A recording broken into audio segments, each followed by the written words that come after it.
κύριοι συνάδελφοι της Περιφερειακής Αυτοδιοίκησης, κύριοι συνάδελφοι και συνεργάτες στο Δήμο, πρόεδροι των τοπικών κοινοτήτων, συμπατριώτες, ατριώτες, είναι χαρά μας που γίνεται εδώ το Περιφερειακό Συμβούλιο και πιστεύω ότι δίνει τον εξής τόνο, ότι για κάποιους περιφερειακούς συμβούλους που δεν γνωρίζουν το νησί, όπως και τα άλλα νησιά όταν συνεδριάζεται, πραγματικά αποκτούν αυτή η εικόνα όταν αναφέρονται στην Άνδρο, στη Δίνο, στην Λέρο, στην Κο ή στα άλλα νησιά, ότι δεν είναι μια αφηρημένη έννοια, αλλά είναι νησί με συγκεκριμένα προβλήματα και ιδιαιτερότητες.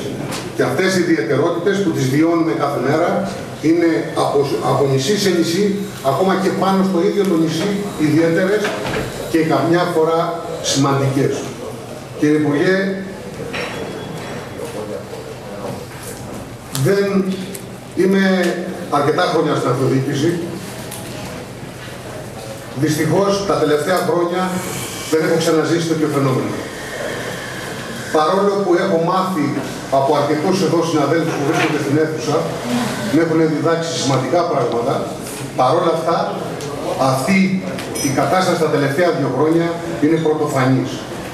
Αισθάνομαι ότι βρίσκομαι στο κενό. Και κάποια στιγμή θέλω να επικαλεστώ όχι την υπουργική σας ιδιότητα, αλλά την πρώην ιδιότητά σας σαν δικαστικού λειτουργού. Να σας πω ότι τα προβλήματα της καθημερινότητας, πολιτικής προστασίας, τα ζητήματα, δεν συζητάμε για τα ζητήματα τα οικονομικά, είναι προφανή, είναι πραγματικά, δημιουργεί ένα εκρηκτικό περιβάλλον στο νησί μας και πιστεύω αυτή η κατάσταση που σας περιγράφω δεν αναφέρεται μόνο στην Άνδρο, αναφέρεται και στα άλλα νησιά. Κύριε Υπουργέ, η προσπάθεια να κλείσουν οι υπηρεσίες, η εφορία, το ΙΚΑ, το Γραφείο Εργασίας, το Γραφείο της Εθνοφυλακής, τα γραφεία της δευτεροβάθμιας και της πρωτοβάθμιας εκπαίδευσης που έκλεισαν. Όλα αυτά, κύριε Υπουργέ, είναι γεγονότα τα οποία δημιουργούν στο νησί μας μια τεράστια αντίφαση. Ενώ φαίνεται ότι το νησί έχει τεράστιες δυνατότητες ανάπτυξης και μάλιστα με όποιο χαρακτήρα θέλετε να τα αναφέρουμε, ανάπτυξης ήπιας σε ένα περιβάλλον το οποίο είναι ακόμα σε μεγάλο βαθμό αλόβητο από επιδράσεις, παρόλα αυτά δημιουργούνται αναχώματα στα οποία δεν μπορούμε να προχωρήσουμε. Κάναμε προσπάθεια μαζί με τα άλλα νησιά, κύριε Υπουργέ, μαζί με τα άλλα νησιά, κάναμε συνάντηση με τους υπουργούς και είπαμε το εξής απλό. Δεν λέμε να μην εξυγχρονίσει το ελληνικό κράτος. Θα είμαστε οι τελευταίοι. Κάντε τον εξυγχρονισμό και κλείστε τα. Δεν μπορεί να πείσετε κανέναν ότι δεν θα μετακινηθούμε για να πάμε στην Παλίνη για να εξυπηρετηθούμε. Δεν μας έπεισε ούτε ο κύριος Θεοχάρης, ούτε ο κύριος Τουρνάρας, ούτε ο κύριος Βρούτσης. Λέω κάντε το και εμείς θα είμαστε μαζί σας. Να εξυγχρονιστεί λοιπόν το ελληνικό κράτος και εμείς θα είμαστε οι πρώτοι που θα χαρούμε. Αλλά δεν μπορούμε να κουβαλάμε και προσέξτε, η Άνδρος με ένα ελάχιστο συγκοινωνιακό πρόβλημα σε σχέση με τα υπόλοιπα νησιά. Ξέρετε ότι έκλεισε η ΔΟΗ των Κιθήρων. Ουσιαστικά έκλεισε ο Δήμος των Κιθήρων. Γιατί από εκεί ήταν η οικονομική του υπηρεσία. Όλα αυτά τα αναφέραμε στο υπόμνημα και τις δυσλειτουργίες που γίνονται.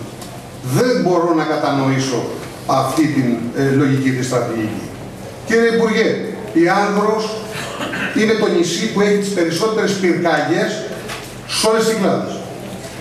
Είτε γιατί έχει βλάστηση, είτε γιατί έχει κάποιους ανθρώπους που έχουν μια ηλίθια αντίληψη. Να καίνε τη βλάστηση για να βοσκάνε τα πρόβατα ή δεν ξέρω τι άλλο. Δεν είναι για κουπαιδικούς λόγους. Τρέχαμε πέρσι σαν τρελοί με αεροπλάνα, με πυροσβεστικά, με στρατό, για να μπορέσουμε να σώσουμε τα χωριά μας. Αυτό είναι δικιά μας ευθύνη προσωπική και εδώ συμβάλλουμε με τις δικές μας δυνάμεις και μια πρότυπη μονάδα, ίσως από τις καλύτερες στο Νότιο Αιγαίο, η μονάδα θελοντών δασοπυροσβεστών, η οποία είναι πρότυπη δίπλα στις υπηρεσίες πυροσβεστικής για να μπορέσουμε να αντιμετωπίσουμε αυτή την κατάσταση. Θέλω να πω το εξής, γιατί τα ανέφερα. Τα νίκια της πυροσβεστικής και άλλα λειτουργικά τα καλύπτει ο Δήμος.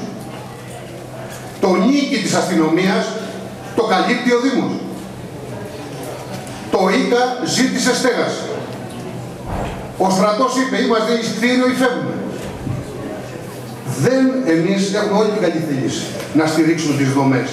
Γιατί οι δομές αυτές, πέρα ότι συγκρατούν ένα ανθρώπινο δυναμικό, θέσεις απασχόλησης, και πρέπει να ξέρετε ότι 5 θέσεις απασχόλησης στην Άντρο είναι ένα ολόκληρο χωριό.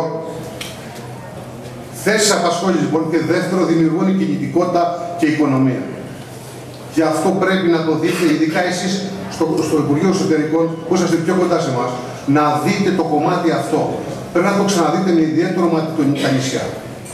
Αν βάλουμε την όρμα 25 παιδιά σε κάθε τάξη του σχολείου, θα κλείσουμε τα περισσότερα σχολιά, θα καθαρέσουμε, θα κατεβάσουμε τα σχολιά από εξαθέσια σε τετραθέσια, και ξέρετε τι σημαίνει αυτό? Ότι πάμε 30 χρόνια πίσω. Τα σχολιά από 10 θέσια, αν γίνουν 8 θέσια, είναι ένα πρόβλημα. Όταν το εξαθέσιο γίνει τετραθέσιο, σημαίνει ότι μια τάξη έχει συνδυασκαλία με την άλλη. Άλλο ζήτημα. Τα ζητήματα που αφορούν γενικά την πολιτική προστασία. Κύριε Υπουργέ, και κύριοι συνάδελφοι, αν δεν αλλάξει ο νόμος για τους γιατρούς υπόχρεους θητείας υπεύθυνους, τους αγροτικούς που λέμε, σε εισαγωγικά, δεν πρόκειται να πατήσει γιατρός στα νησιά. 25 θέσεις προκηρύχθηκαν και ήρθαν νομίζω 5, αν δεν κάνω λάθος, να με διορθώσει ο Πρόεδρος. Δεν έρχονται οι αγροτικοί γιατροί. Πρέπει να αλλάξει ο νόμος. Κύριε Υπουργέ, εκτός από τα ασθενοφόρα του ΕΚΑΒ, η Άνδρος διαθέτει και 2 δικά μας ασθενοφόρα του Δήμου, τα οποία τα οδηγούν εθελοντές. Κύριε Υπουργέ, αν γίνει ομιγέννητο κάτι, ένα ατύχημα, θα έρθω μπροστά σας στον εισαγγελέα να με δικάσετε. Κύριε Υπουργέ, με 45.000 ευρώ βγάλαμε στον αέρα διακήρυξη για την κάλυψη των 8.000 ανδριωτών για αερομεταφορά, για να έρθουν οι εταιρείες ιδιωτικές αερομεταφοράς για να μας μεταφέρουν στην περίπτωση έκτακτης ανάγκης. Και λέω, εμείς να το κάνουμε, να συρρυκνώσουμε τους πόρους μας, για να σώσουμε έστω και έναν άνθρωπο. Αυτό το λέω, όχι για να σας πω να μου πείτε μπράβο, το έκανε ήδη η Τίνος, το έκανε η Σύφνος, ετοιμάζονται κάποια νησιά στα Δωδεκάνησα να το κάνουν. Δείχνει την αγωνία μας και την απελπισία μας, γιατί το ΕΚΑΒ έχει ένα ελικόπτερο. Για να έρθει αυτό το ελικόπτερο γίνεται τιτάνιος αγώνας. Ξέρετε ότι πώς μεταφέρονται οι ασθενείς? Με πλωτό από το Λαύριο. Θα έρθει από το Λαύριο το πλωτό του λιμενικού, να είναι καλά οι άνθρωποι, στο Λαύριο εδώ, να πάρει χωρίς συνθήκες μεταφοράς ασθενών και με 4 ή 5 υποφόροι, μακάρι να μην έχει κάλμα, για να μεταφέρει άρρωστο. Δεν δημιουργούνται συνθήκες ανάπτυξης με αυτόν τον τρόπο. Ουσιαστικά δεν μπορούμε να σχεδιάσουμε πια. Γι' αυτό σας είπα, είναι πρωτόγνωρη για μένα αυτή η κατάσταση. Και δεν θέλω να σας το πω κάνοντας τον καημένο ή τραγικά. Μπορείτε να αγγίξετε αυτά τα πράγματα.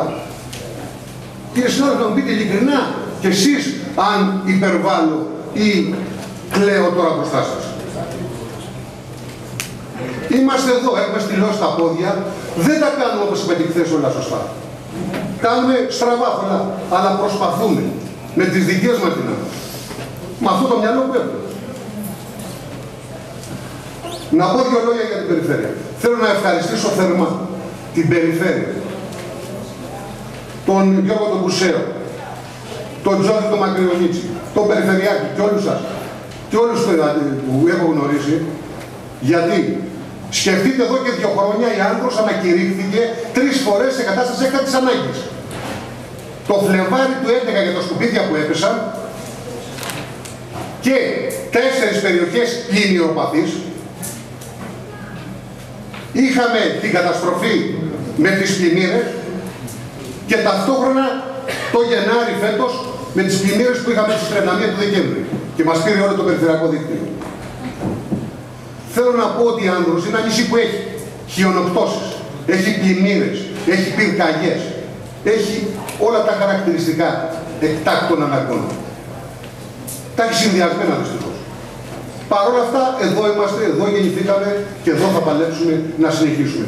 Δεν είναι παρέτηση αυτό. Θέλω λοιπόν ξανά να ευχαριστήσω, να πω ότι είμαστε σε συνεργασία με τις υπηρεσίες της Περιφέρειας και στην διαβαθμική συνεργασία που σας προτείναμε, την προτείναμε για να μπορέσουμε να είμαστε πιο αποτελεσματικοί.